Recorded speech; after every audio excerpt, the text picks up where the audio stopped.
I've got another Souls-like boss ranking for you all today. We're looking at Wuchang Fallen Feathers, which came out in 2025.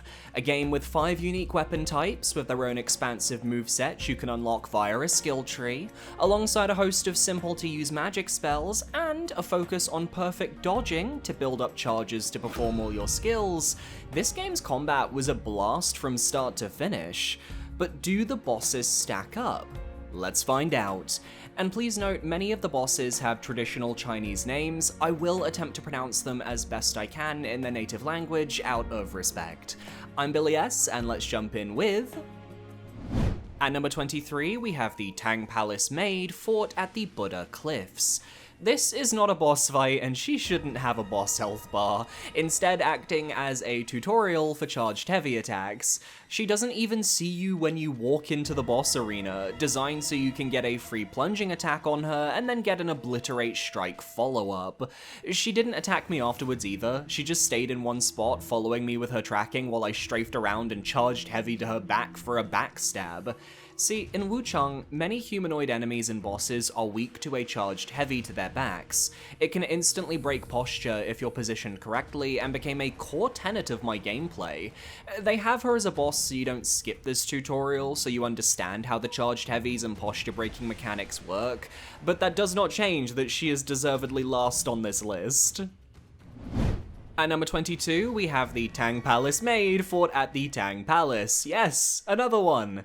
But she's actually allowed to be a threat. She swings around her staff in an attempt to strike you down, giving you ample opportunities to perfect dodge and make some Skyborn Might charges. She has a fireball attack where she'll launch a stream of small flames from the tip of her staff that you can dodge, and perhaps most dangerously, she has a grab attack that will do decent damage if it lands. All of her attacks are fairly telegraphed though, with the only challenge being the small arena, as you're locked into a small temple room as you face her. But by this point in the game, you face tougher opponents. The only real challenge she brings is that there is a massive stretch between the last checkpoint and this boss fight. Meaning, I was ambushed by her with barely any health left to my name. That's the only way she could be remotely difficult. But the ambush was a cute setup, I will give you that. At number 1, we have the reborn treant, Soulwood, fought at the end of Doom Willow Beach. This is a gimmick fight where you're encouraged not to use your weapons, but to instead focus on using ranged magic attacks to take down the boss, and both on paper and in practice, this works wonderfully. Magic in Wuchang is really fun. You can set up to 4 spells on your hotbar, then you hold down the triangle button and can click any of the 4 shoulder bumpers to cast your spells.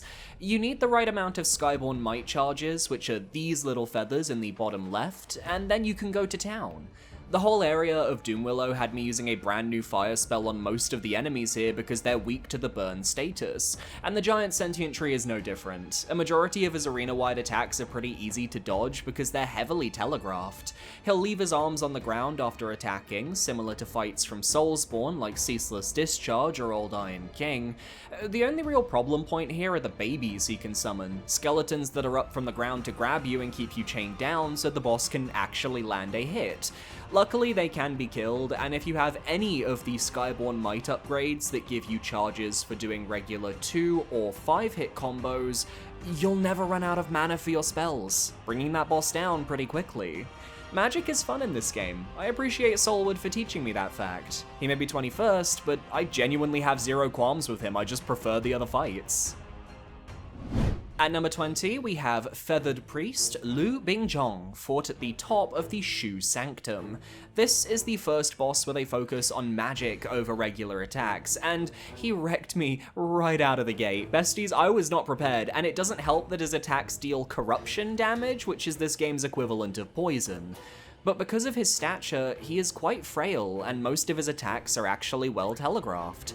The Billy S who finished Wuchang could handle this man with ease. I love that for his slam attack, he becomes Sephiroth for a few seconds with the one wing.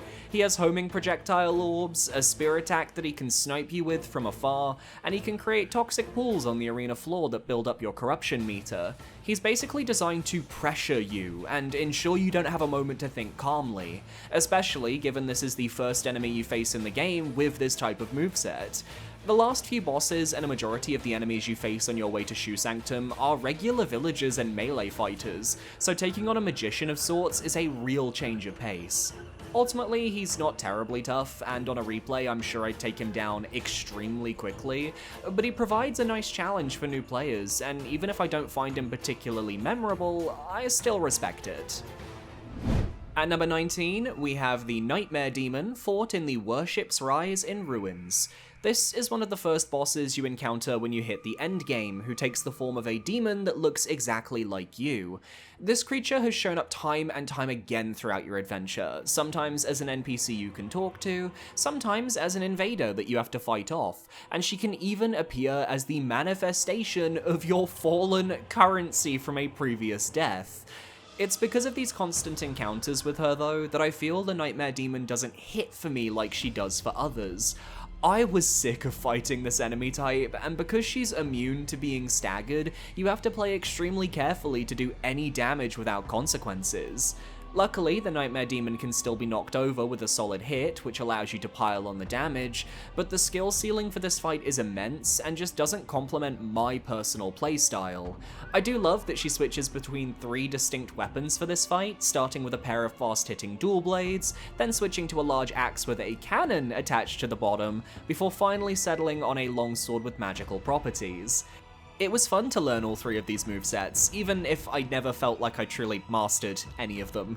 I was really fighting to survive, not fighting to thrive, as it were. Still, if I thought the Nightmare Demon was hard, I wasn't prepared for...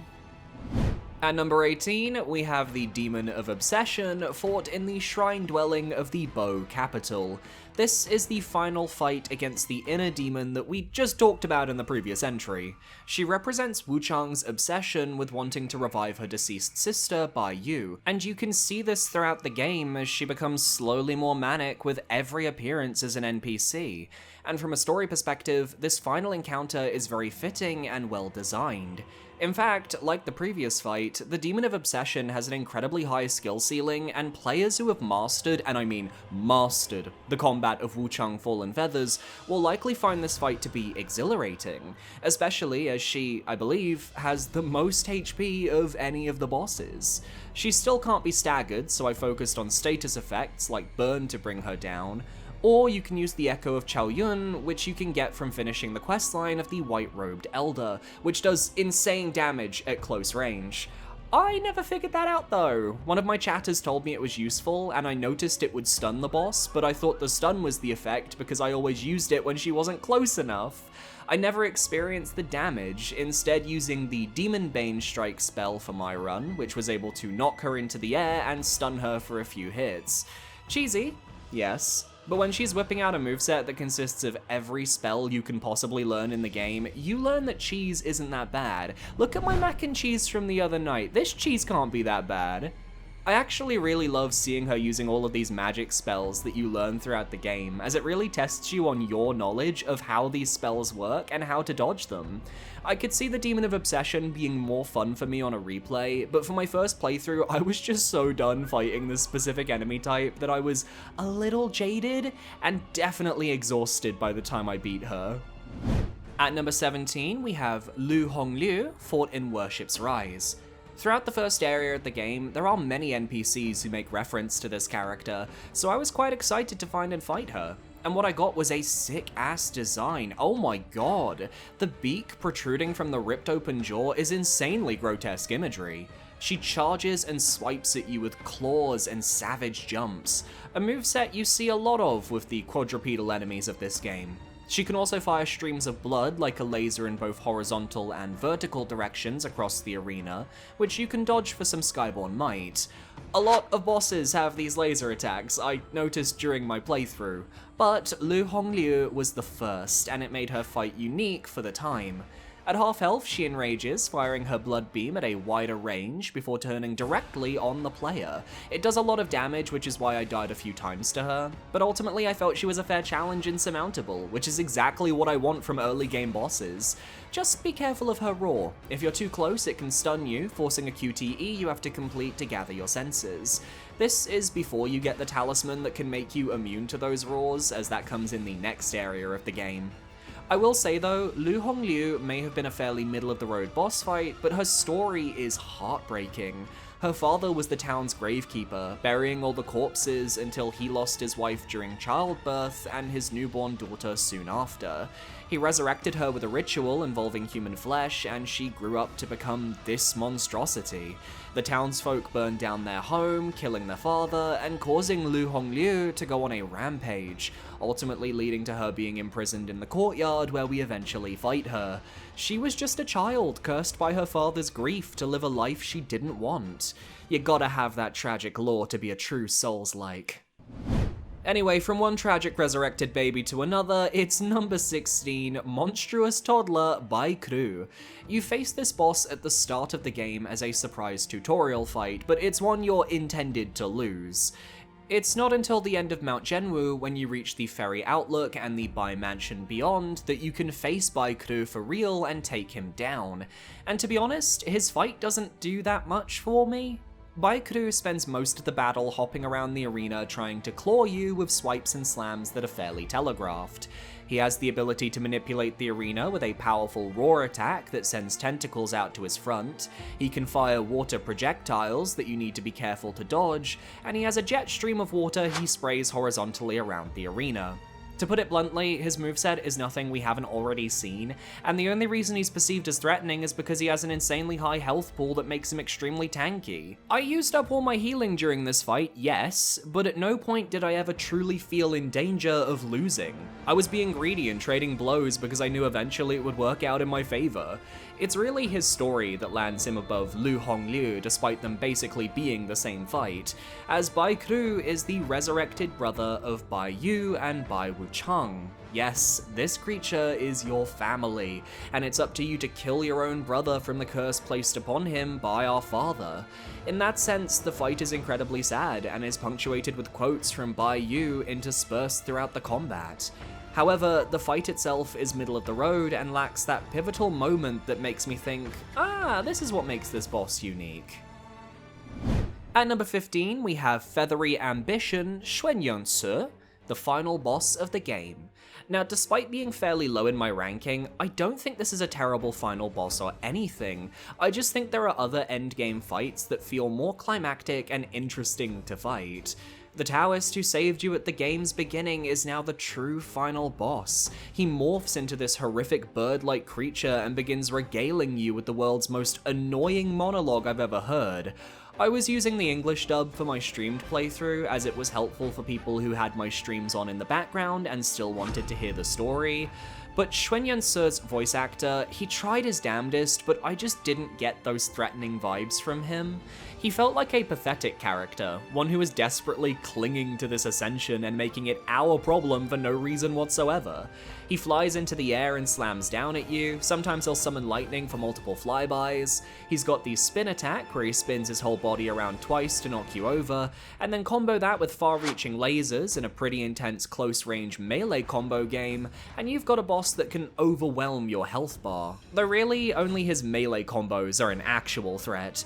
Everything else, including the wing slam combos, are extremely simple to dodge through, only catching me out in attempts because I was busy dodging his fireballs in the second phase. Fuck those fireballs, by the way. They would sometimes appear when I was right beneath the boss, hidden by his model, so I never knew I was getting hit until it was too late.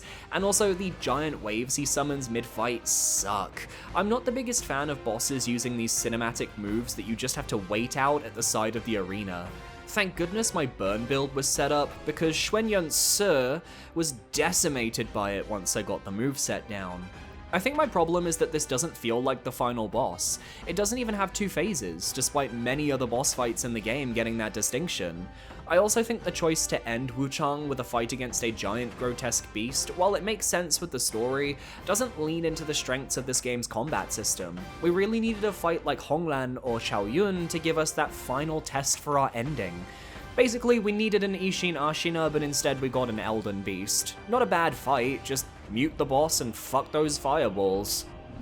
At number 14, we have Blightweaver Great Centipede, fought in the Bandit's Cave. Similar to the Treant at number 21, I think Blightweaver is a gimmick boss, even if it doesn't seem that way when the fight starts, as rather than being a Souls-like encounter, it felt more like I was playing a Legend of Zelda game. Let me explain.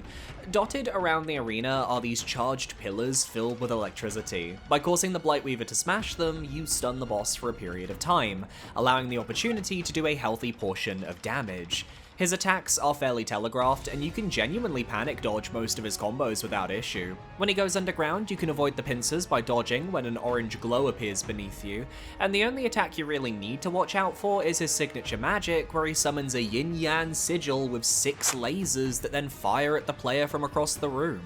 You actually get this spell for beating the boss, and I don't think it comes as a surprise that it's so cool to use. Echo of the Great Centipede, you will always be famous. To put it simply, I just really like that this is a fully fleshed out fight. Not too complex, has a cute arena gimmick that I enjoyed. If I were to compare to Soulsborne, this feels like if Scorpioness Najka from Dark Souls 2 was designed with care. Not my favourite early game boss, but one I genuinely will remember moving forwards. At number 13, we have the Master Raider, Man-Eating Dhutanga, the first proper boss of Wuchang Fallen Feathers. The leader of a series of bandits, he wields a massive halberd that he uses to sweep around the arena with flowing, spinning strikes and slams. A lot of his attacks are actually quite slow to come out, which makes sense. He's your first fight, he can't be too tough. And they really went all out with the design. His flowing robes, the intimidating stature, the way that all of his attacks whip up flowers into the air, it's gorgeous to watch. And then at half health, he lets out a fiery explosion that burns the beautiful flower field into dust. Now he's whipping up ash and embers with his weapon lit by flames. His attacks remain similar to Phase 1, but now you have to watch out for the burn status effect while continuing to break his stature. I especially love the upwards explosion. You just have to stay away from him to avoid it, but the spectacle of him throwing the bomb and then smacking it to explode, those particle effects, His battle style is purposefully dramatic. He's like an actor in a stage play feeding into his own delusions. There's not really much else to say. The way they play with his and his arena's presentation leaves him in a memorable spot, even if his main contribution to the story was simply that his bandits are the reason that Worship's Rise is a mess. At number 12, we have Mistress of the Night, Huang Yan, fought beneath Cloudspire Palace. And I am forever irate with this woman because I did my absolute damnedest to complete as many NPC side quests as I could during my playthrough, only for this diva to bait me and get 3 kids killed. When you arrive at the palace, you can either go into the main area or go to the right and find an elevator leading downwards. In my mind, I'm thinking, oh, of course the main boss is at the top of the palace. Let's go right and down this elevator first. Oh, there's a big door. I'm sure this isn't a problem. Oh, fuck, it's a boss fight. This ends the questline of the kids in town prematurely and kills off the butler of the palace as well, as Huang Yan is also an NPC who can be talked to at the top of the Cloudspire Palace, but you have to do this before triggering her boss fight. I'm still salty. I really like her fighting style though. She reminds me of some of Kazan's mage fights with the way she wields the corruption, be that firing orbs that home in on you, or dodging her icy breath that threatens to frostbite you. She dances around the arena with teleports and flourishes, yet is susceptible to backstabs if you could land those charged heavies. Mid-fight, she can turn into a spirit that attempts to rush into you from across the room, and for some reason I just couldn't get the timing down to dodge these room-wide rushes. But once you click with the moveset, Huang Yan is very much a fun mage fight. I love when she causes orbs and furniture to just fly across the room at you from the various corners. It's so comical, I can't help but be entertained. The way most of her magic comes out at a slow pace is deceptively tricky though. You think, ooh, it's moving slow, I can dodge that. Only for you to make a mistake soon after and get corrupted. In fact, of all the bosses in the game, she was consistently the fight where I'd get her to her last few hits, only for her to go Ultra Instinct and kill me at the final second. The fact this happened 3 times and almost a 4th on my winning run shows she's got some skill when it comes down to the wire. At number 11, we have South General Liu Wenxiu, fought in the middle of Shenwu Temple. I knew we had to get at least one lightning-fast sword fight in Wuchang. It's practically a staple of the genre when it comes to East Asian settings in these games, and Liu Wenxiu takes it to the literal sense. As in, all of his combos fire lightning across the arena and you're going to get shocked. Well, if the bullets don't hit you first, of course. Liu Wenxiu wields a lightning blade and a gun, and who would have guessed it was the gun that decimated my health bar most of the time? He really learned from Ishin, I have to respect it. His lightning attacks leave strikes ahead of him that you need to dodge, and your best bet to deal damage is to close distance and dodge around him so you can charge heavy and stun him as quickly as possible. I love his lightning attack that launches 3 bursts in an outwards fan formation as you can sneak between the pillars to get to him. He'll eventually come to you anyway with an arena-wide lightning dash that you can also avoid. The moveset is actually very fair and telegraphed pretty well. My only problem with this fight, and why it lands at number 11, is the arena.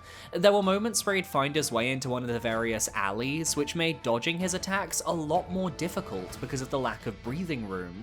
It didn't always feel like his AI knew what to do when he found himself in a more cramped space. It just broke the flow of the battle, and there aren't any other bosses that had this issue with their arenas, so it felt more notable here. Also, I think it's a bit bullshit he can use the gun the moment you enter the fog gate. He did this to me once, which got me killed, and I was like, that's not fair. But those are minor nitpicks. At number 10, we have General of the North, Ai Nenqi, fought at the Rebel camp in Cloudspire. He welcomes you to the second zone of the game with open arms and a leap that takes him directly to your face the moment you enter the arena. Jump scare warning, anyone? Ai Nenqi is primarily an archer, wielding one of the biggest bows I've ever seen and firing a series of electrified shots at you to try and snipe you out. You have to be extra careful though, because the arrows will stay in the ground and explode shortly after. On top of that, his melee moveset is quite dangerous. He can scoop up ice in conal paths to try and throw you into the air, which can be pretty dangerous, because Frostbite in this game halves your stamina bar for a short while, and in a boss fight, that is the equivalent of accepting death.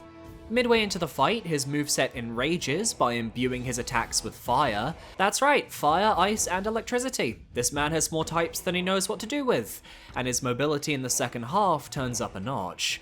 He also has that goofy attack where he spins multiple times in a way that's just begging for you to perfect dodge through for Skyborn Might, but as long as you have the right armor set on to survive the fire in the second half, you'll be able to take him down. Very Radahn coded, and one of the toughest fights in the game for me relative to the moment you actually fight him. Ai Nenqi, I see you. Can't wait to fight you again in New Game Plus. You actually killed me more than any other boss in the game. At number 9, we have the Ming general, Liu Cheng'en, fought as you attempt to enter Cloudspire. Considered one of the walls of Wuchang, Liu Cheng'en is a brutal boss, whose ability to build up Frostbite means you may as well accept that your stamina is going down the drain. With his polearm, he has a variety of stabs and slices. These combos come out fast and require you to know the order of attacks to get those dodges down pat. I'm always waiting for his jump attacks because they're the easiest to punish due to their predictability.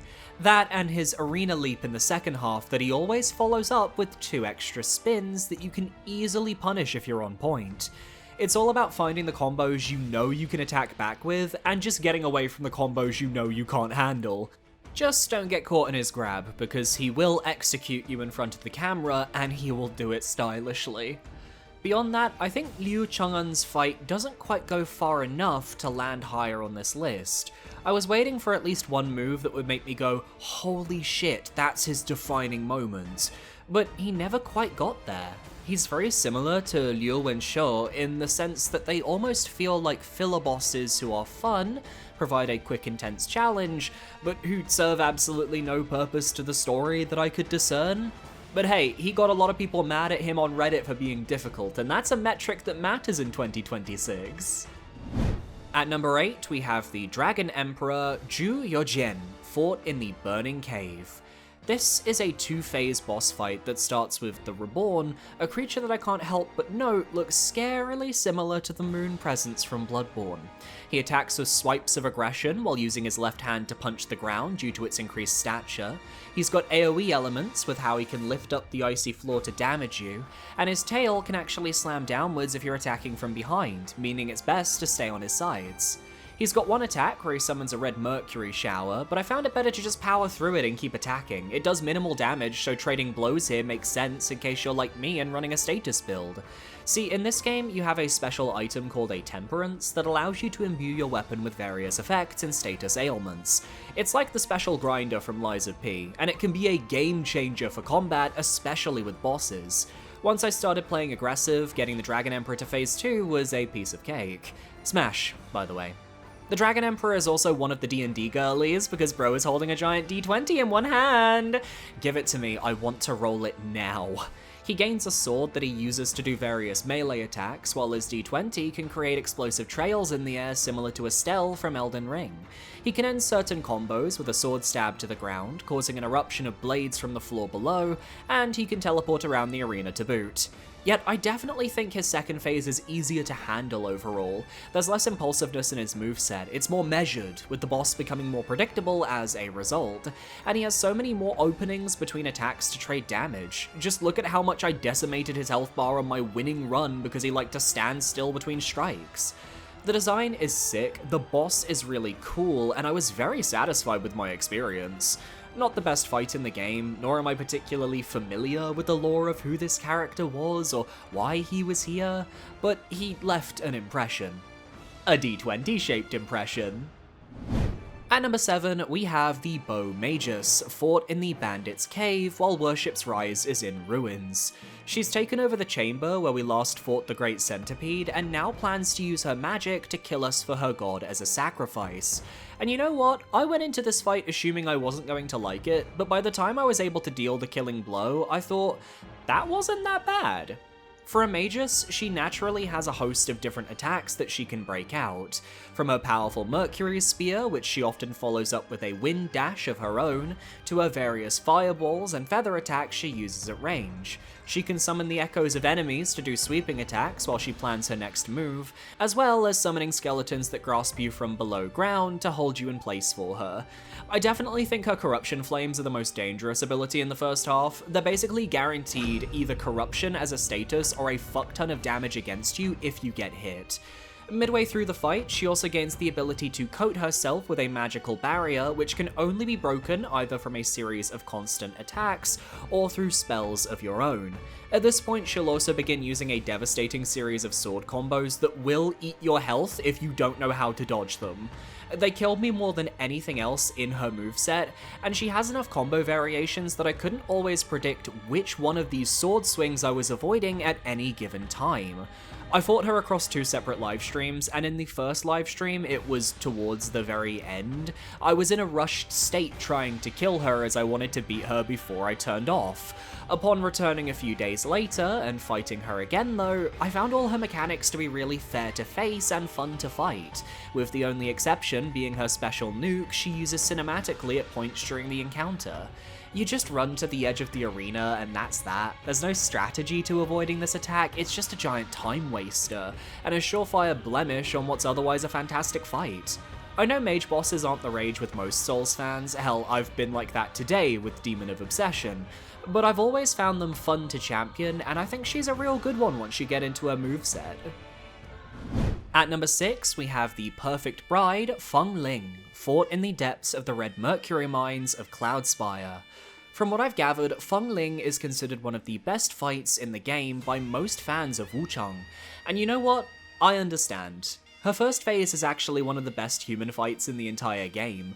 Due to her snake-like abilities, she can stretch her attacks out to hit at range while closing the distance with her forward cyclone. She's got a series of predictable thrust attacks which are great for farming Skyborn Might, but which punish you if you miss the dodge. She's got lasers, because every boss in this game has lasers, but I love how they're fired from the second head as it really leans into the boss's grotesque puppet-like design in Phase 1. And her weapon doubling as a pair of scissors so she can perform a series of snipping strikes is one of my favorite attacks in the entire game. She looked at Nameless Puppet from Lies of P and said, "I can do that too." We need more characters in media that fight with scissors. I just recently watched Gachiakuta, where one of the main characters literally breakdances with scissors around her leg, and I'm sorry, I need that in a Soulspawn game. Fang Ling is a two-phase boss though, becoming Chimera Fang Ling in the second half of the fight. It's here that the head-spewing lasers takes full control, mutating her body into this slug-like creature that crashes and clambers around the arena with full aggression. Despite that aggression though, the Chimera is very vulnerable with no way to defend itself. You have to trade blows because the longer you leave the beast alive, the less resources you'll eventually have to get the killing blow. I do wish her charge attack was a little more built up. I often felt like it came out too quickly for my tastes, but that's the only complaint I have from this phase. I love her various laser attacks and how you can get behind her to deal damage when she's shooting horizontally, but if she's doing that laser attack around her in a circle, you need to back off. She can also cause rocks to fall from the ceiling, which is a perfect time to wail on the boss herself because she won't be attacking you during that time. Ultimately, it's about finding those openings to be as aggressive as you possibly can and capitalizing, and the Chimera very much encourages that playstyle. She lands outside my top 5 though, because I adore her first phase, but I don't really care for the Chimera. It works in the context of the fight, it's well designed, it's just not my personal preference. At number 5, we have Commander Honglan, fought in the Tang Palace. She is considered the true difficulty barrier of Wuchang, and if you want to progress further into the game, you have to find a way to overcome her, and you'll have to get good regardless. Prior to her fight, the game gives us a hint about parry and deflection skills you can learn in the skill tree, and lo and behold, turns out they're pretty useful. Without them, Honglan's aggression can be more than just overwhelming, absolutely brutal is an understatement here, especially when you're so early in the game that you don't have all your skills unlocked to deal with everything she has available. But once I equipped the parry, it was all about waiting for her very specific thrusting attack and getting my hits in right after. The parry timing of Wuchang is incredibly lenient, and yet hilariously, this was the only time in the game I bothered with this strategy.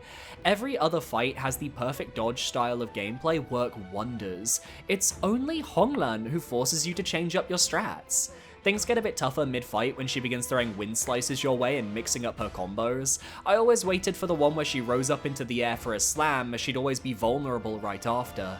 And anytime she started kicking her legs, I would get the fuck out because she was always gonna kick my ass with that combo. I firmly feel Honglan is a fight I'm going to struggle with when I play the game again, because my way of beating her with the parry was so specific and so unique that I don't think those skills will transfer. But at the same time, I really respect her difficulty because she's much harder than the rest of all the Cloudspire bosses you fight afterwards put together. So she really stands as a test of how well do you know the combat after beating the entirety of Worship's Rise. It also helps that the entire fight is drenched in cinematic flair, from Honglan's introduction against the sun-stained rooftops to the pool of water you face her in. It's all striking imagery and will be one of the fights I most remember from Wuchang down the line. She's not my favorite fight, but she's a necessary one that forces you to engage with mechanics you otherwise wouldn't engage with, and that's pretty cool. At number 4, we have Eternal Glory Zhao Yun, fought at the tomb in the Avian Marsh. The moment I saw this area earlier in the game while exploring, I knew there had to be a boss fight here. The flower field leading up to a large grade at the far side is the most beautiful location in the entire game, and Zhao Yun being the boss was a pleasant surprise. A final test for Wuchang, as he needs to see if we're worthy of taking his treasure. The White-Robed Elder is an insanely difficult fight, one that even on my winning run I didn't feel like I'd mastered. I was running the burn build at this point, which seemed like the smart play, since he was running a Frostbite build in return. Dodging through his various thrusts to get hits and backing off before he could go in with multi-hit combos had my adrenaline pumping. Him having an actual parry stance that you can't attack lest you take damage, also insanely cool. And despite being susceptible to backstabs like other humanoid enemies, I still felt like Zhao Yun was powerful despite that weakness. He can kill you in an instant, and the moment the second half of the fight hits, you're so fucked. The man leaps around the battlefield, sending wind slices your way, and following up his own attacks with various after images, true corrupted monk style. I found it really hard to find proper punish windows because anytime I'd go in for the kill, an after image would find its way into my face and punch me down. As such, my second half of the fight was me trying to figure out my openings while proccing burn to the best of my ability and keeping my distance. In the end, I actually found his parry move to be my best shot at damage because most of the time, he would follow it up with a forward slam I could dodge and charged heavy his back for a stun. Did this 2 times in my winning run, and I think that's what led me to my victory. Side note, I love that after a stun, he actually attacks you as he gets up off the floor. No other enemy in the game does that as far as I can recall, and it shows just how powerful Zhao Yun actually is. He's the game's super boss, and he fully embraces that energy. I just happen to prefer 3 other fights a little bit more though. At number 3, we have Fierce Tiger, Sovereign, Zhang Xianzhong, fought atop Zhenwu Temple. The last of the 2-phase boss fights in this video. The Fierce Tiger is one of the toughest fights in the game, and another of the game's difficulty walls, with some hard-hitting lightning attacks that can end a run prematurely. His toughest move in phase 1, without a doubt, is when he does a backflip and launches a series of electric orbs in the direction of the player, because if you're up close to the boss, each orb is its own hitbox, so you'll get shredded by 5 orbs for the price of 1, which happened to me quite a few times. Aside from that, you're also dealing with a giant aggressive tiger that will charge across the arena, swipe at you with a series of long-reaching claw attacks, and try to bite you with insane reach. He can mark an area of the arena with lightning that you need to avoid, he can summon a purple orb that follows you before exploding soon after, which becomes 3 orbs in phase 2, and always follows this attack up with a laser. That laser, though, is your opening, as if you're near the boss and you dodge it, you can get a few good hits on the tiger before the attack concludes, building up potential status effects or damage in general. Phase 2, meanwhile, is the easier of the 2, as the boss loses some of that unpredictability, but that doesn't mean it's a walk in the park. Zhang Xianzhong has access to a more varied moveset that you need to watch out for. I especially love the attack where he leaps into the air and drops lightning orbs to the ground. It's very Ancestor Spirit in the way it frolics through the sky, but then the lightning orbs burst into multiple projectiles and you're like, ah, right, we need to be careful. And because the boss now has access to a spear, he'll use it to slam the ground and create more AoEs in various combinations. You have to watch out for the variant where he drags the spear through the water as it creates a massive line of electrified agua that will raise your paralysis if you stand in it. But overcome these attacks, stay close to the boss as best you can for that aggression, and you will win. It's a hard fight, but I'd say it's one of the most fun movesets in the game. Challenging, but so clearly learnable. I just wish the tiger did the charge attack a smidge less. At number 2, we have Vermilion Feathers Honglan, fought in the ruins of Doomwillow Beach. She's back for a rematch. But now, Honglan has been afflicted with the feathering, and we have no choice but to put her down. Admittedly, I think the lead up to this fight is rather odd. We see her in Cloudspire Prison, then the next time we see her is this boss fight. It feels like we're missing a piece of the story that connects Honglan from there to Honglan now. Regardless, our build is fully formed. Vermilion Feathers is a true test of whether we can handle Honglan's enhanced moveset, and, well, dear viewers, she is considered one of the hardest bosses in the game. And I beat her first fucking try, let's go! As it turns out, Vermilion Feathers Honglan is just as susceptible to a good old charged heavy as everyone else. You just need to dodge enough of her intense combos to get those hits in, which is something I'm apparently pretty good at. I'm learning that I'm not exactly a master of these types of games, not at all, but I have this insane knack for survivability that gets me through certain fights by the skin of my teeth. And yet I was very afraid of the one-winged angel coming after me in this battle. She's got insanely fast combos, sword flurries that would make Melania blush, she can summon red mercury feathers to strike me down from afar, and her wind flurries from the original fight have now become crimson. This left me terrified, on the edge of my seat. I was able to tank and brute force my way to victory, but I just know it was luck on my side, and future attempts are going to be a lot more painful from my part. She's a fight I'm looking forward to facing again one day. And to add to the cherry on top, she was LGBTQ+, because her and the white-robed girl from the Revenant Temple were in love. God damn it, I just participated in the bury your gays trope. And at number 1, we have the Bow Sorcerer, fought at the end of the Avian Marsh. An optional encounter. I'm actually gagged that the entire marshland can be skipped, because it's literally one of the best areas in the game, housing 2 of the best bosses in the game. The Bow Sorcerer is another mage-style fight, except she's not afraid to get in close with her weapon if need be, and it creates a really fun back and forth between her and the player. Being an avian, she'll take to the air quite often, but when she lands in the water, she'll often have a moment of pause that allows you to backstab her if you dodged correctly. She can also shed her feathers when you're close by to get you to back off. She can fire multiple magic slices at you from the sky before dive bombing you, a move she'll almost always start with when you enter. And midway through the fight, she'll break out water magic just to really grind your gears. The water tornadoes that she sends in your direction that you have to avoid and water orbs she can blast you with are a little obnoxious, but I respect it. She can summon ice shards above you that you have to run from, and while I never got grabbed by her, she apparently stomps on your face as the camera pans up to her feet, which is pure Guna bait if I've ever seen it. I actually really love her melee attacks in the second half, as she sticks to the ground more often, doing graceful swirls and twirls, and then following up with arced magic strikes. Once you recognize the rhythm, they're very good for perfect dodging and getting Skyborn Might. She's easily the most balanced boss in the game. I had no problems in either direction with her, easy or hard, and I really want to fight her again just to test my mettle. It also helps that her design is inherently cunty, and I need to see it cosplayed so I can bow down to the mothers that decided to do it. Bow Sorcerer, you will always be famous.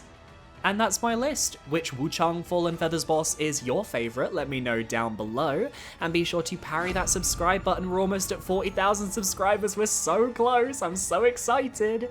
If you guys want to support the channel, you can become a channel member. You get a shout out in the description at the end of videos as well. You get access to my Dark Souls 3 and Dark Souls 2 Soul Level 1 runs.